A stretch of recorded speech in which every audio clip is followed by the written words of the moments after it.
Eu sou a Lívia. Eu sou a Raíza.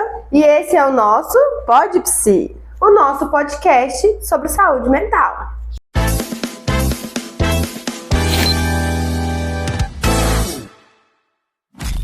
E hoje nós temos aí uma proposta muito diferente que eu vou entrevistar a nossa estrela do dia, a psicóloga Raíza. E hoje a gente vai falar sobre um tema que parece simples, mas mexe com muita gente. O que realmente dá sentido à vida? E por que, mesmo sabendo o que importa, ainda assim é tão difícil viver isso na prática? Antes da gente começar, eu queria falar para vocês sobre abordagens na psicologia e a nossa psicóloga entrevistada hoje, que é a psicóloga Raíza, ela é da abordagem ACT. Então, antes da gente começar a falar sobre o tema de hoje, explica para nós o que é ACT. A ACT, ela é uma abordagem comportamental da psicologia de terceira onda, que significa terapia de aceitação e compromisso. ACT é a sigla em inglês que a gente usa.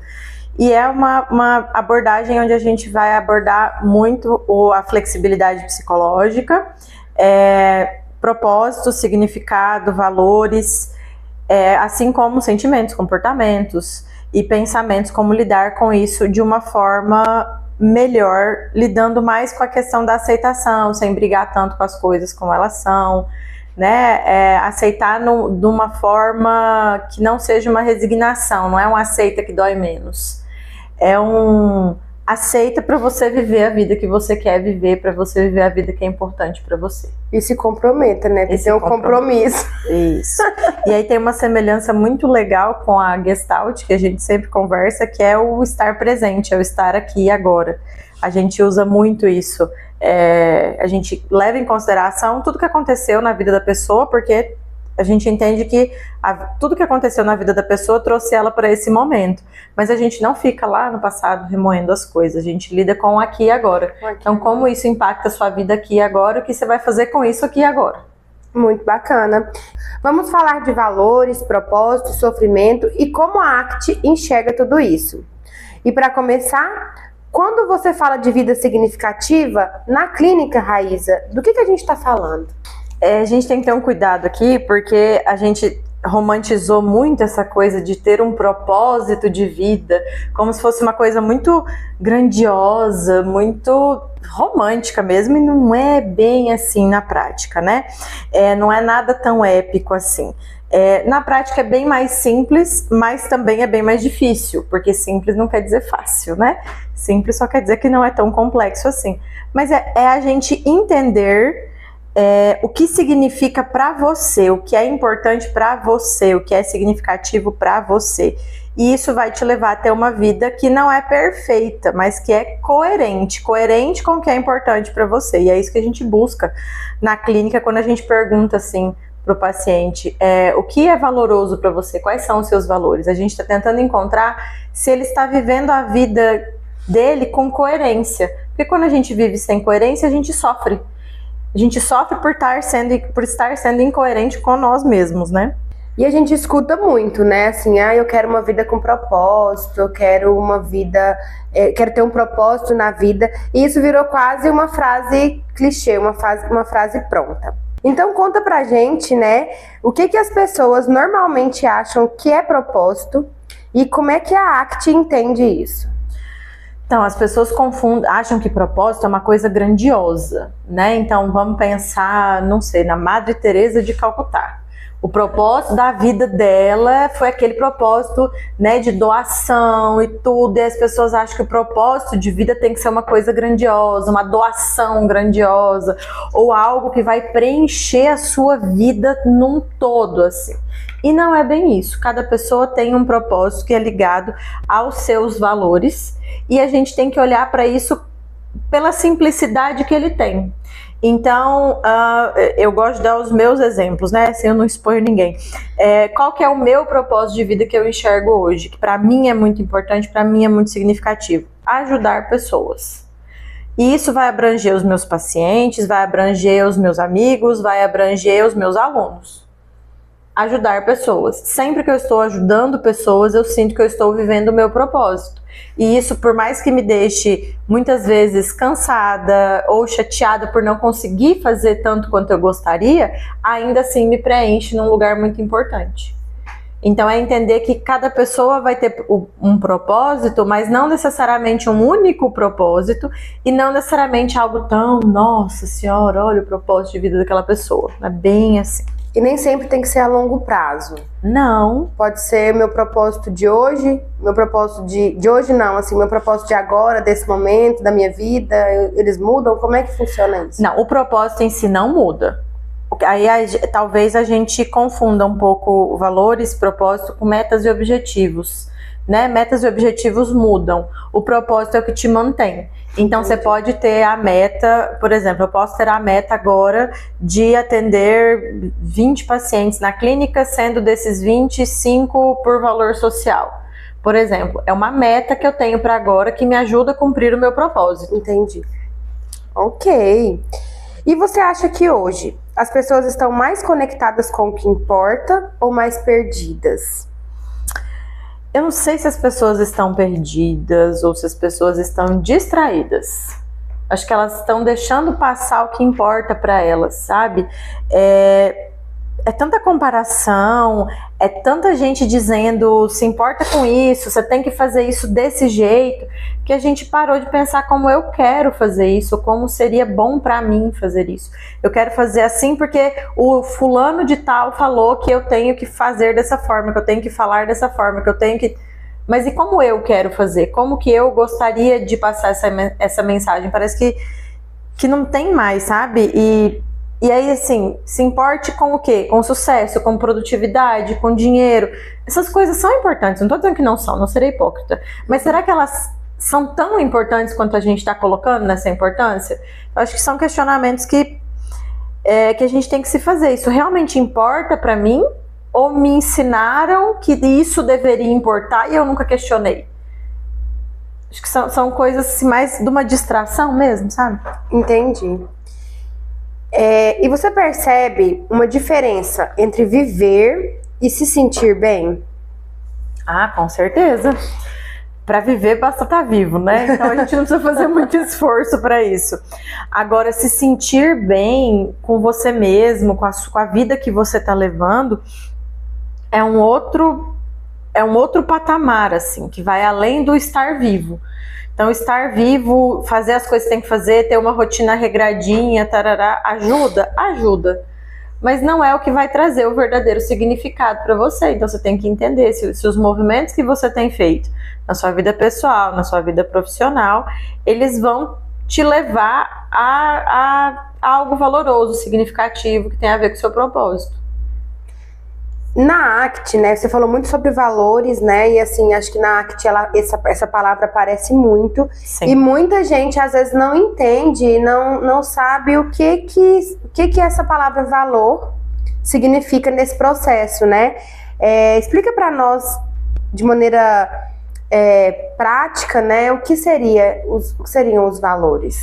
Primeiro a gente tem que estabelecer a diferença entre valores e metas. Meta é uma coisa que você alcança, valores é o que você pratica. Então vamos imaginar que a sua meta é passar num concurso. E às vezes você fica tão obcecado por aquela meta que você acha que a hora que você passar no concurso você vai se sentir bem, realizado, completo. Aí passa no concurso e você fica assim, tipo, tá, passei, legal. Dá aquela euforia do momento e depois dá aquela baixa. Será que nesse processo de se preparar para o concurso você estava vivendo de acordo com o que é importante para você? Você estava buscando o concurso por quê? Pelo cargo, pelo salário? Aí começam os questionamentos. Estava buscando concurso porque eu queria estabilidade. Ou pelo salário. Beleza, não estou dizendo que isso não é relevante, mas isso não basta. E não basta porque lá, se você estiver fazendo um trabalho que não está de acordo com o que você acredita, você vai sofrer mesmo ganhando muito bem no fim do mês. Então, os valores são o que você pratica. A gente vai estar falando aqui de honestidade, de justiça, de autonomia, de independência, coisas que são relevantes para você. E quando você olha uma roda dos valores ou uma lista de valores, você fala, mas todos são importantes. mas tem aqueles que vão mexer com você de um jeito muito único, assim, que vão te tirar do eixo. E aí nós temos um que é muito parecido, nós duas, que é o valor da justiça. Quando a gente vê que alguém está sendo injustiçado de alguma forma, isso tira a gente do eixo de um jeito assim que é, nossa senhora, dá vontade de brigar com alguém, porque mexe com o nosso senso de justiça e isso impacta as nossas emoções, aquilo fica remoendo na nossa cabeça. Então, assim, é você prestar atenção no que te incomoda mais. Talvez seja um bom ponto de partida para entender os valores. O que acontece, não necessariamente com você, mas com os outros também, que te incomoda, que te pega num lugar, assim, muito delicado. Aí a gente começa a entender quais são os nossos valores.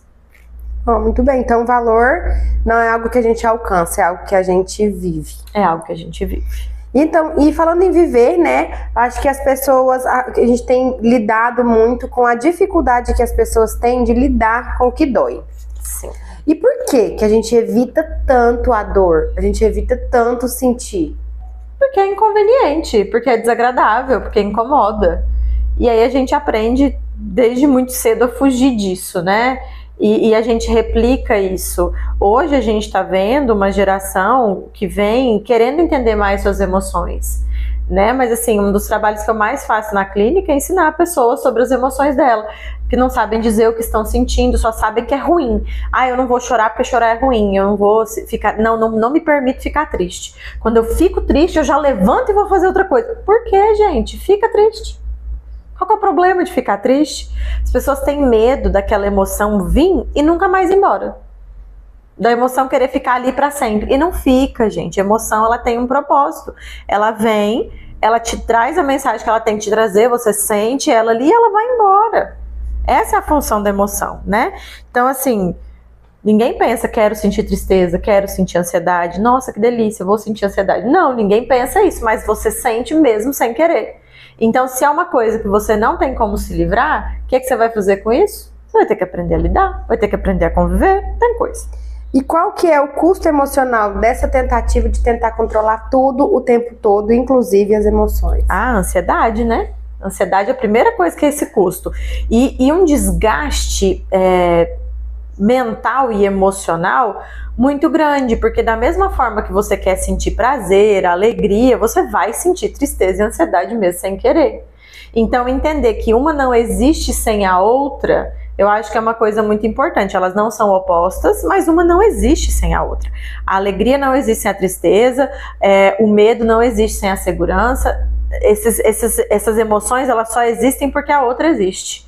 Então a gente precisa entender que tudo é importante ser sentido, né? E a gente só sabe a importância da alegria porque a gente conhece a tristeza. Senão a alegria seria só algo mais banal na nossa vida, que a gente ia sentir, que ia passar e acabou, porque eu não tenho um contraponto.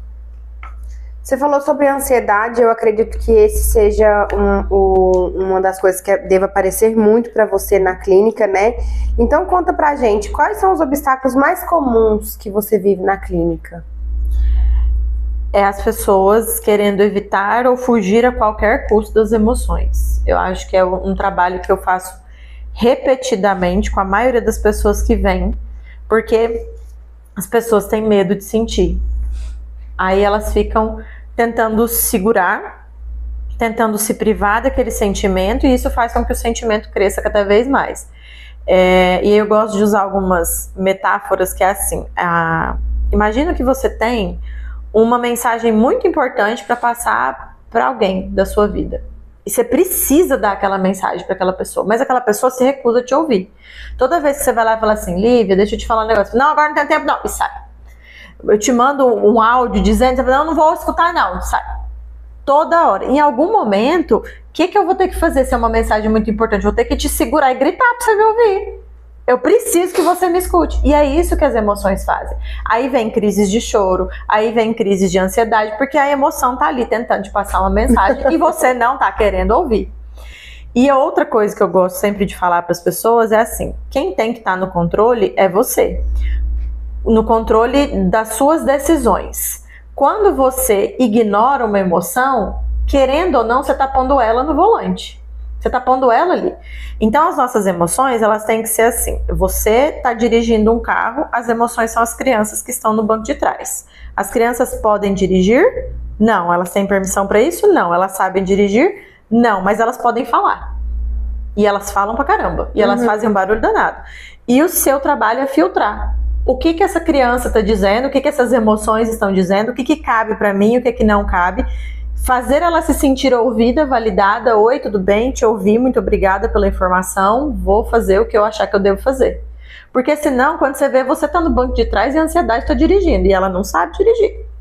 Aí toma as decisões daquela maneira mais... né? Que depois você fica, meu Deus, mas por que eu falei aquilo? Mas por que eu fiz aquilo? Porque você estava tomado pela ansiedade naquele momento. Muito bom. Então conta pra gente, assim, eu acho que todo mundo quer saber na prática, né? É uma ação pequena, mais poderosa, que qualquer pessoa pode fazer para começar a trilhar essa nova forma de enxergar a vida, nova forma de lidar com tudo. Ah, eles vão me odiar. Para e respira. Começa por aí. Para tudo que você estiver fazendo e respira. Você respira o dia inteiro, eu sei disso. Se parar de respirar, você morre. Mas você respira o dia inteiro sem perceber que está respirando. Então, para um momento e respira conscientemente. Isso vai te ajudar a entender o que está passando em você. Aí vem algumas perguntinhas interessantes. O que eu estou pensando agora? O que eu estou sentindo agora no meu corpo? Assim você vai se situando e você vai estando no aqui e agora, que é um momento tão importante porque é o momento que você está vivendo. Então imagina que você está lá muito, muito, muito ansiosa, mas não tem nada naquele momento acontecendo, né? Naquele momento assim, aqui fora não tem nada acontecendo, mas se você está ansiosa, alguma coisa está acontecendo. Aonde? Se não está acontecendo aqui fora, está acontecendo aqui dentro. Então, no que eu estou pensando agora? Que pensamento passou na minha cabeça? Aí você vai começar a identificar as suas emoções. Identificando as suas emoções, fica mais fácil a gente saber como a gente tem que trabalhar. Mas às vezes isso é bem difícil de fazer sozinho, né? Aí a terapia tá aí justamente para isso. E dá para viver, né, uma vida com sentido, encontrar os valores, mesmo com medo, com insegurança, com tudo isso aí? Dá. Não é fácil, porque às vezes você vai perceber, e eu acho que esse talvez seja o maior baque para as pessoas, é o momento que você, né, principalmente na terapia, percebe que você está sendo incoerente com a vida que você queria levar. Esse é um baque, assim, que as pessoas ficam, meu Deus, por quê? Porque se essas coisas são tão importantes para mim, por que eu estou indo para o caminho oposto? Né? E aí esse questionamento, ele traz, sim, uma dor, um sofrimento, mas ali na terapia a gente consegue acolher essa pessoa e ajudar ela a pensar o que ela pode começar a fazer para voltar a viver de acordo com os valores dela, de acordo com os propósitos dela. Então é possível sim. Primeira coisa, você tem que ter clareza de valores. Então quais são os seus valores? O que é realmente importante para você? Esse é o primeiro e talvez mais importante ponto, assim, para a gente pensar. Entendi o que é importante para mim, agora eu consigo pensar no como eu quero viver a minha vida daqui pra frente. E na terapia você ajuda as pessoas a encontrar os seus valores? Certeza. Porque muita gente deve chegar lá e falar, ai, não sei. Sim, é o que mais tem. O que é valor? Não sei o que é isso. Ajudo sim, a gente tem tanto a roda dos valores e eu vou dando alguns exemplos, porque conforme vai passando as sessões, a gente também vai entendendo já algumas coisas. O paciente traz algum incômodo, traz alguma queixa e você percebe, ah, tá, então isso aqui pegou ele aqui. Então, provavelmente aqui é um valor importante para ele. Aí a gente traz alguns questionamentos, traz exemplos, né? Então, assim, qual que é o valor, qual é um exemplo do valor de segurança? É você ter na sua vida pessoas com que você se sinta segura. Não é uma segurança de ter câmeras, de ter cadeado, de ter, não. É aquela coisa assim de, se eu precisar, eu sei que eu posso contar com você, que você vai ser honesta comigo se eu te perguntar. Isso é um valor da segurança. Então, a honestidade é a mesma coisa. Eu sei que você, como minha amiga, ou meu marido não vão mentir pra mim. É um valor que é muito importante pra mim. Se um de vocês mentir pra mim, eu vou ficar muito, muito decepcionada, muito chateada, porque é um valor que é muito importante pra mim. Então aí a gente vai trazendo o nome do valor, alguns exemplos, e a pessoa vai pensando ali. Mas o que acontece muito é o que eu te falei. Quando você mostra a lista de valores, mas todos são importantes. Aí a gente começa a dividir, né? Valores da vida pessoal, valores da vida profissional. Aí eu peço pra pessoa escolher escolher alguns. Aí a gente faz um top 5 geral depois. Então, esses são os 5 que são mais importantes para você. E entender esses 5 te ajuda muito. Porque, são só esses 5 que são importantes? Não, todos vão ser importantes. Mas esses 5 são muito importantes. Aí a gente dá uma atenção especial para eles. E eu sei que tem muita gente, né, que tá nos assistindo, né, que sente assim que está apenas sobrevivendo, levando a vida no automático, né? A gente tem rotinas pesadas, temos aí muitas atribuições, cada um tem uma maneira, as suas dores, os seus problemas, né?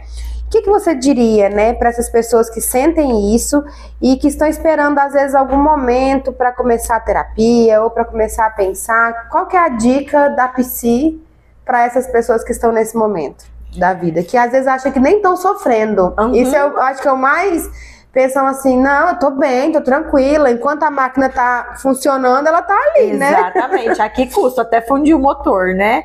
Então, tem aquela coisa, se nasceu pronto, nasceu tarde. Então, se você esperar, não, eu só vou fazer quando tiver tudo assim, alinhadinho, bonitinho. Quando eu conseguir levantar às 5 da manhã pra dar bom dia pro sol e fazer todas essas coisas, aí eu vou... Não, vamos com calma. Por que você tem que acordar às 5 da manhã? Tá na sua rotina que você precisa acordar às 5 da manhã? Ou não, é porque alguém falou que às 5 da manhã é o melhor horário para acordar, né? A gente tem que entender que cada um é um. Então, quando a gente procura receitas prontas, principalmente na internet, esses gurus da internet que falam assim, não, se você quer ter uma vida, tá, você tem que fazer isso aqui. Tá errado, gente. A vida dele pode ser dessa forma, pode ter significado dessa forma. A sua você vai ter que descobrir. Se para você acordar às 5 da manhã, tudo certo, mas não é porque para você funciona acordar às 5 da manhã que vai funcionar para todo mundo acordar às 5 da manhã. Então é começar a entender o que é importante para você e não esperar só porque a máquina tá andando, né? Você não esperar o motor fundir. É aquele momento de você parar e olhar para você mesmo. Realmente eu tô fazendo isso por quê? Realmente faz sentido pra mim? Ou eu tô fazendo porque tá todo mundo fazendo? Né? Sua mãe nunca te disse que você não é todo mundo? É isso aí. Assim, uma pergunta bem subjetiva, né? Acredito que talvez vá também ao encontro dos seus valores, né? Mas que tipo de vida vale a pena ser vivida? Mesmo com dor, medo e incerteza. A vida que faz sentido pra você. E isso parece muito romântico, né? Mas não é essa a intenção, não. A gente já tem tanto sofrimento e tantos obstáculos na vida que a gente vive, considerando um mundo desigual, considerando tanto sofrimento que a gente vê externa e internamente, que quando você não está vivendo uma vida com propósito, com sentido, isso fica mais pesado ainda. Então, autoconhecimento nunca vai ser demais, e o autoconhecimento a gente não faz uma vez só na vida, né? Porque a gente muda, ainda bem que a gente muda, a gente tem a possibilidade de mudar. Por isso que a gente fala de flexibilidade psicológica, porque quando a gente flexibiliza, a gente se comporta diferente. Então, um exercício legal é você pensar, você é a mesma pessoa que você era 5 anos atrás? Você é a mesma pessoa que você era 2 anos atrás? Você era a mesma pessoa que você era 1 ano atrás? A gente muda o jeito de pensar, o jeito de viver, o jeito de fazer as coisas. Então, eu acho que se conhecer talvez seja o nosso maior superpoder, que a gente usa pouco e que a gente deveria usar mais. Muito bem. Então, Raíza, eu queria assim agradecer pela contribuição e dizer assim que quão importante é o trabalho da psicologia, o trabalho para ajudar pessoas, e que bom que esse é um dos seus, o seu propósito, né? E eu queria que você contasse, dissesse aí uma mensagem para todo mundo que está com essa dificuldade, que está em sofrimento, que ainda há uma luz, ainda há uma chance. E me conte aí, quem quiser aí entrar em contato com você para poder agendar uma consulta, você atende online, presencial? Como é que funciona aí para conseguir ter acesso a esse seu serviço? Hora do merchan. Eu acho que uma coisa importante para a gente entender que amarraria tudo, talvez a pergunta que a gente tenha que mudar na nossa cabeça seja essa assim, tirar essa de como eu elimino o desconforto e trazer qual desconforto vale a pena passar, porque na vida, as grandes escolhas vão ser que desconforto eu tô a fim de lidar agora. Ou é o desconforto de me decepcionar, ou é o desconforto de decepcionar o outro. É o desconforto de fazer algo que eu não quero, ou de brigar para fazer algo que eu realmente quero. De qualquer forma, você vai ter que escolher qual desconforto você tá a fim de lidar naquele momento. Né? Porque o desconforto ele existe de qualquer maneira. A diferença vai ser se esse desconforto ele vem de evitar viver ou se ele vem de algo que, mesmo tendo desconforto, vai te possibilitar ter uma vida melhor e mais significativa para você. E atendo online, né? Lá no Instagram, @RaizaMarcolin, tem lá o link que você pode falar comigo para marcar consultas para a gente trabalhar aí suas emoções, seus pensamentos, sua flexibilidade psicológica, seus valores. E é isso. E se a pessoa tá com vergonha de entrar em contato, como é que é? Você, às vezes online, a pessoa fica insegura, você tem aí um processo? Como é que funciona? Quando a pessoa entra em contato comigo, eu sempre marco uma primeira conversa de uns 15 minutinhos pra pessoa me conhecer, eu conhecer a pessoa. E a pessoa vê, assim, eu ver se eu posso ajudar a pessoa e a pessoa vê se ela se sente confortável no ambiente online, comigo. Então eu sempre faço esse processo, é um processo interessante, porque daí quem for ficar já entendeu como funciona, já não tá mais tão desconfortável ali, né, com o ser online. E é uma coisa que tá tranquila já. Ok, então, gente, muito obrigada, Raíza. E a gente vai encerrando aqui mais um episódio do nosso Pod Psi, com a presença da psicóloga Raíza. E quem quiser, entre no Instagram dela, Raíza Marcolin. E também no nosso Instagram do Pod Psi. Então se inscreva no canal, aperte o sininho e curta e compartilha. Até o próximo vídeo. Tchau!